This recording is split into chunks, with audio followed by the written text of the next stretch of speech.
The sky is full of stars. The sky is full of stars. The Sky is Full of Stars by Franklin M. Branley, illustrated by Felicia Bond. The sky is full of stars. On a clear, dark night, go outside and look at the sky. Stars are to the east of you and to the west. Stars are north of you and south of you. Stars are overhead. They are all around you. The sky is full of stars.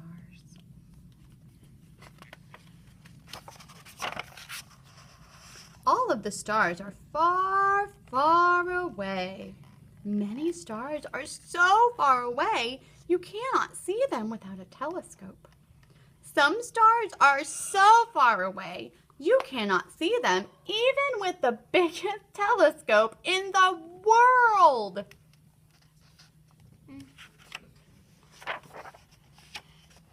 When you first look at the sky, the stars may all seem alike to you.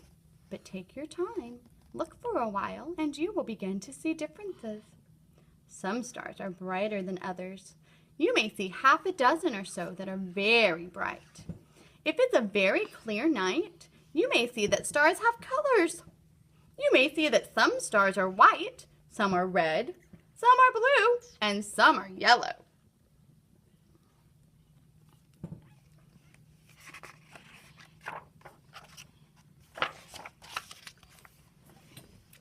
You may see stars that are in one part of the sky early in the evening have moved to another part later that same night. That is because stars rise and set just as the sun does. When a star is rising, it is in the eastern sky. Later on that night, the star will be in the western sky. It will set below the horizon, just as the sun does.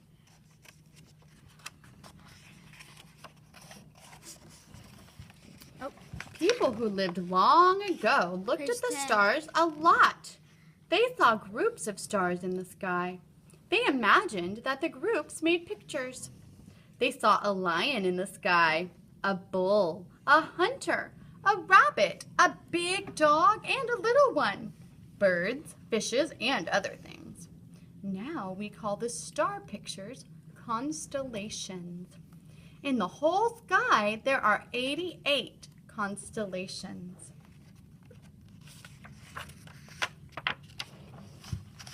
Have you ever tried to find the constellations? One of them is the Great Bear. You may already have seen a part of it, the part that is called the Big Dipper. The Big Dipper is easy to find, but it is harder to see the rest of the bear, its feet and legs and hands and head. When you look for the constellations, you must use your imagination, just as people did long ago.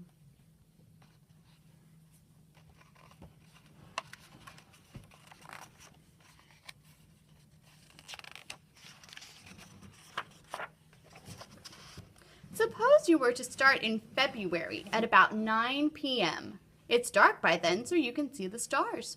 Go outside and face south. To find which way is south, just remember where the sun sets. It sets in the western sky. Stand so your right side is toward the west. You will be facing south.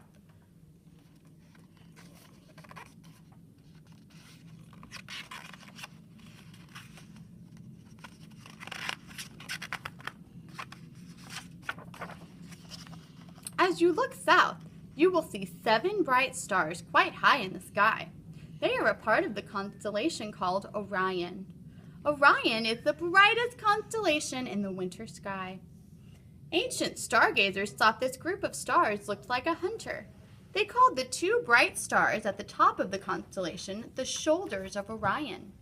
Above the shoulders are dimmer stars that make an arm of Orion and his club. In his left hand, Orion holds a shield. The 2 bright stars at the bottom of the constellation are his knees. The 3 bright middle stars are his belt.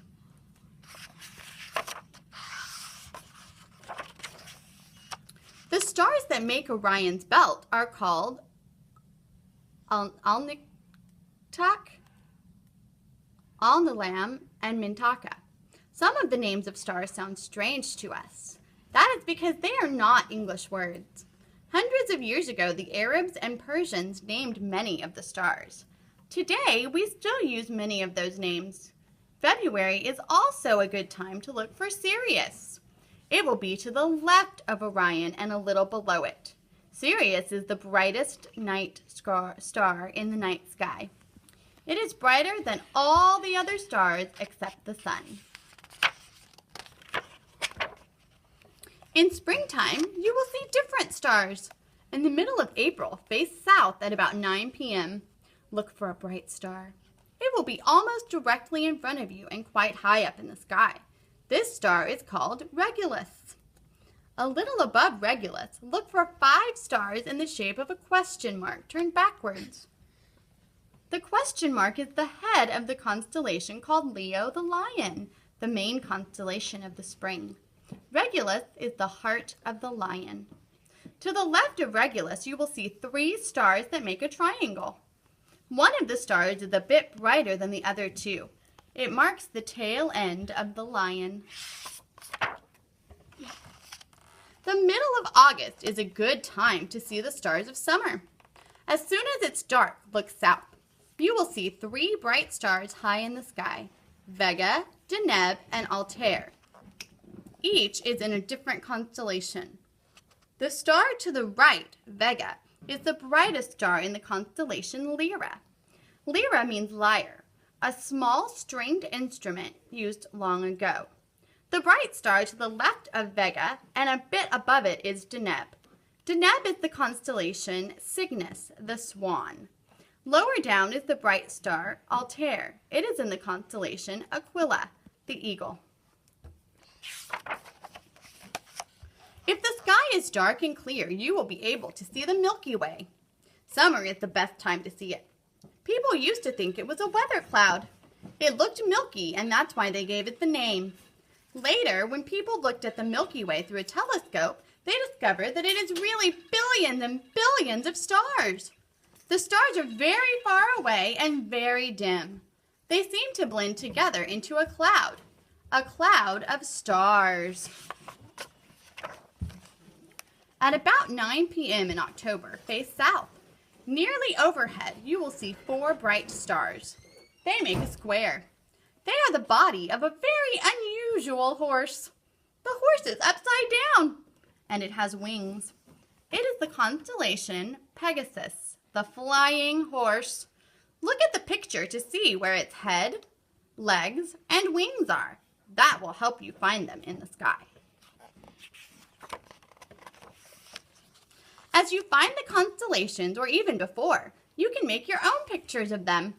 Ask someone to help you cut out both ends of a coffee can.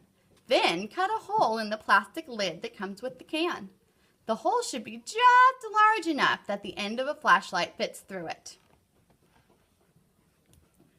Cut out 4 pieces of cardboard, each large enough to cover the end of the coffee can. Mark the stars of a constellation on each piece of cardboard. Have someone help you punch holes through the stars with a sharp nail. Twist the nail to make the holes as round as possible. You can sandpaper the edges of the holes to make them smooth. If you have dull black paint, you could paint the inside of the can. Hold or tape the cardboard over one end of the can. In a dark room, point the can at a wall or the ceiling and turn on the flashlight. You will see a picture of the constellation you drew. It will not be as clear and as bright as, say, Orion really is, but the picture will help you to remember the shape of the hunter in the sky.